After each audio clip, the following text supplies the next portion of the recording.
Olá, vestibulandos e vestibulandas! Como é que estão os estudos? Tudo bem com vocês? Se você ainda não se inscreveu no canal do Vestibular em Cena, faça isso, dê um like, nos ajude, apoie esse projeto que é tão bonito e que ajuda os vestibulandos já do Brasil inteiro, beleza? Hoje nós vamos falar de Enem, análise poética no Enem. Vamos para a aula. Análise poética no Enem é um assunto recorrente, todo ano os caras cobram de vocês e nós escolhemos para a aula de hoje 3 momentos para fazermos essa análise.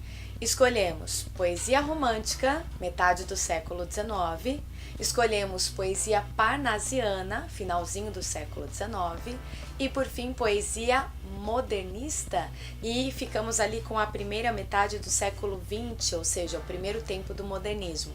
São 3 momentos bem diferentes entre si, apresentam estruturas poéticas, portanto, muito diferentes, muito diversificadas, e aí é bacana para fazermos os nossos estudos. Então, vamos lá começar com poesia romântica.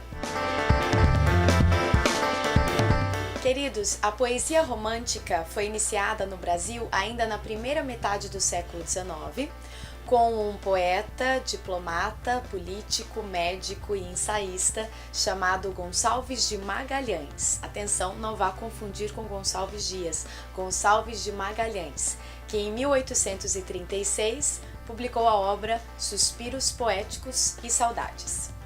Gonçalves Dias, que tem muito mais relevância no nosso cenário literário do que o Gonçalves de Magalhães, começa a publicar em 1846 as suas poesias americanas, dentro da obra chamada Primeiros Cantos. Aliás, nessa obra nós temos a famosa Canção do Exílio, um dos poemas mais conhecidos da literatura brasileira e um dos mais parodiados também. Gonçalves Dias escreve a Canção do Exílio com apenas 19 anos de idade. Ele cursava Direito na Faculdade de Coimbra, lá em Portugal, e então, saudoso da sua terra, escreve essa canção que compara o tempo todo Portugal e Brasil. Então, as aves que aqui gorjeiam, não gorjeiam como lá. Poema devidamente ufanista, nacionalismo exacerbado. Gonçalves Dias é o grande representante da nossa poesia indianista. Aliás, o VEC já tratou de indianismo numa aula sobre Iracema, de José de Alencar. Dê uma olhadinha na nossa playlist, ok? O indianismo é uma estética que trata do nosso sentimento nacionalista, envolvendo a natureza, com questões de honra tribal, familiar, e marcam a nossa primeira fase da poesia romântica, o indianismo. Mas é bom lembrarmos que Gonçalves Dias também tem poemas líricos, sentimentais, como por exemplo o poema Seus Olhos, que chegam a ser tristes e melancólicos. É bom sabermos os dois lados dos poetas, pois o Enem cobra uma interpretação geral, não apenas uma única estética daquele autor. A poesia romântica brasileira apresenta ainda uma segunda fase, que segue a literatura inglesa do Lord Byron. Álvares de Azevedo foi o nosso grande representante, um jovem poeta que falece com apenas 21 anos de idade do mal do século, a tuberculose. Por seguir a linha de Lord Byron, essa fase pode ser denominada byroniana ou ainda ultrarromântica, com um sentimentalismo exagerado. Álvares de Azevedo publicou uma única obra de poemas, Lira dos 20 Anos, que apresenta as características básicas da literatura byroniana, ou seja, a melancolia, a tristeza, a morte como um elemento fundamental que soluciona os problemas, ou seja, o fim do sofrimento, a mulher pálida, quase fantasmagórica, ou seja, é uma literatura que tende à morbidez, e os cenários exóticos, como o cemitério ou a composição de um leito onde a mulher parece deitada em um caixão. A segunda fase conta com vários nomes, mas ainda temos aqui Casimiro de Abreu, que o Enem gosta muito de cobrar através da temática da saudade e da nostalgia da infância, como por exemplo seu clássico poema Meus 8 Anos. A terceira fase da poesia romântica brasileira se chama condoreirismo. Está por volta da década de 60, 1860, e Trata de uma poesia mais social, crítica, voltada para os problemas do seu tempo. Então retira um pouco a literatura romântica daquele universo alienado de sofrimento amoroso, desilusões amorosas e paisagens naturais. O termo condoreirismo vem do pássaro condor, que traz a ideia de liberdade. Isto porque o contexto condoreiro no Brasil é a abolição da escravatura, a luta pela abolição. Ela, de fato, vai ocorrer ainda 20 e tantos anos para frente, mas poetas como Castro Alves, o baiano Castro Alves, tecem em suas obras sua postura já muito clara em relação a esse fato histórico.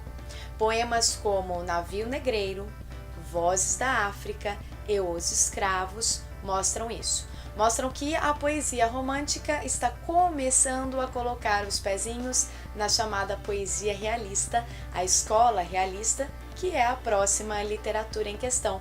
Compartilha o século XIX com o romantismo.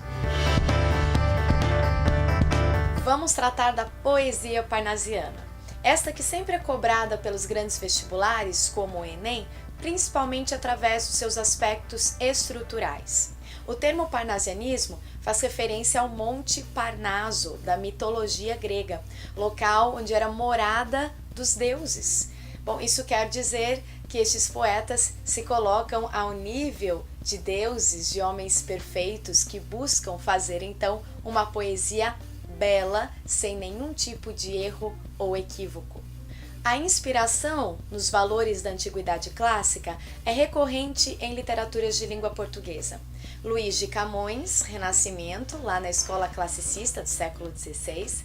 Depois tivemos no Brasil os Árcades, ou os neoclassicistas, com Tomás Antônio Gonzaga, Cláudio Manuel da Costa, e, novamente, com os parnasianos ao final do século XIX. Essa literatura francesa preza pelos aspectos estruturais, porque para eles importa muito mais a forma do que o conteúdo. É o que nós chamamos de literatura alienada, portanto não apresenta engajamento social. É a famosa arte pela arte. A crítica social é deixada em segundo plano, e características como descrição, preciosismo vocabular e impessoalidade são os pontos relevantes. Ainda sobre a questão estrutural, o soneto é o formato mais apreciado. Formato italiano renascentista de 2 quartetos e 2 tercetos. Se não for assim, não é soneto. De preferência com versos decassílabos, ou seja, 10 sílabas poéticas em todos os versos, e esquema de rima regular. No Brasil tivemos uma tríade parnasiana brasileira: Alberto de Oliveira, Raimundo Correia e Olavo Bilac, sendo esse último o principal, mais estudado, de qualidade realmente superior. Como estamos mentalizando a prova do Enem na aula de hoje, vamos nos ater ao primeiro tempo do modernismo brasileiro, que compreende de 1922 até 1930. São 3 grandes nomes que compõem os anos 20, Mário de Andrade, Oswald de Andrade e Manuel Bandeira. Aliás, a primeira aula de literatura do VEC foi sobre o Bandeira no Enem. Deu uma espiadinha nessa aula e, portanto, não vamos tratar do Bandeira hoje. Vamos ficar só com Mário e Oswald de Andrade, tá legal? Esses nomes correspondem às origens do modernismo no Brasil. Em 1922, temos a Semana de Arte Moderna, que foi estudada pelo Vestibular em Cena dentro da série 100 anos do artigo Paranoia ou Mistificação de Monteiro Lobato. Uma série muito bacana, com 4 capítulos. Estude lá também, faça sua tarefa de casa, ok? E este período vai até 1930, quando é iniciado o regionalismo brasileiro. Mário de Andrade publica em 1922, ano da Semana de Arte Moderna, a obra Pauliceia Desvairada, que apresenta versos livres e brancos, tipicamente modernistas, versos livres sem métrica regular, versos brancos sem rima regular. Um livro que trata tanto do progresso de São Paulo, sua amada cidade, quanto do comportamento do burguês paulistano. Um livro bastante crítico, o que é típico dos modernistas. No mesmo tom crítico, porém ainda mais satírico, temos Oswald de Andrade com Poesia Pau-Brasil e Memórias Sentimentais de João Miramar, obras de 1924 que trazem um formato bem diferente. João Miramar, por exemplo, apresenta ora capítulos em verso, ora capítulos em prosa. O Enem tem muito apreço pelos chamados poemas pílula de Oswald de Andrade, poemas com pouquíssimos versos, muito críticos, que utilizam o humor, bem concisos, mas que falam bastante, como é o caso de Erro de Português. Acompanhe esses versos. Quando o português chegou, debaixo de uma bruta chuva, vestiu o índio. Que pena! Fosse uma manhã de sol, o índio tinha despido o português. De forma bem-humorada, bastante crítica, o Oswald de Andrade cria uma hipótese. Já pensou se nossas origens tivessem sido diferentes? Se ao invés do português impor a sua cultura aos índios, não fossem os índios que tivessem ensinado aos portugueses sobre seus hábitos e costumes? Tratar de origens e identidade sempre foi a especialidade de Oswald de Andrade.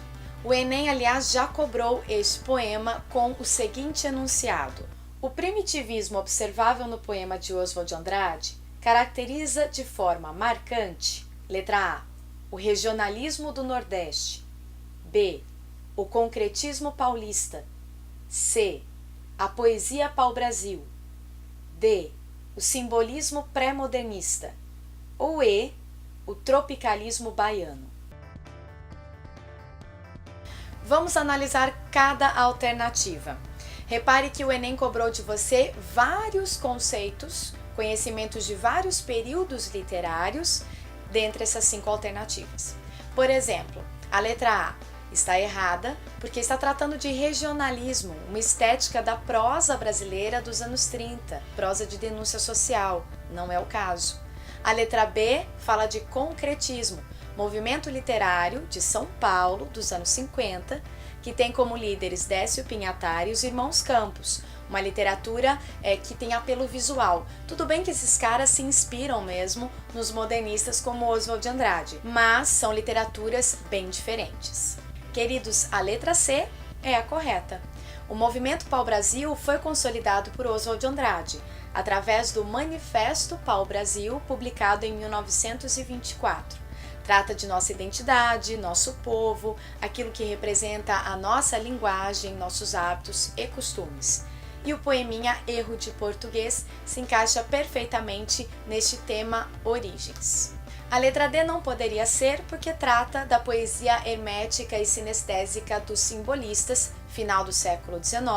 A letra E também está errada porque fala, na verdade, dos tropicalistas baianos, ou seja, Gil, Caetano Veloso, que lideram o movimento musical dos anos 60, 67 e 68, de um caráter revolucionário da música popular brasileira.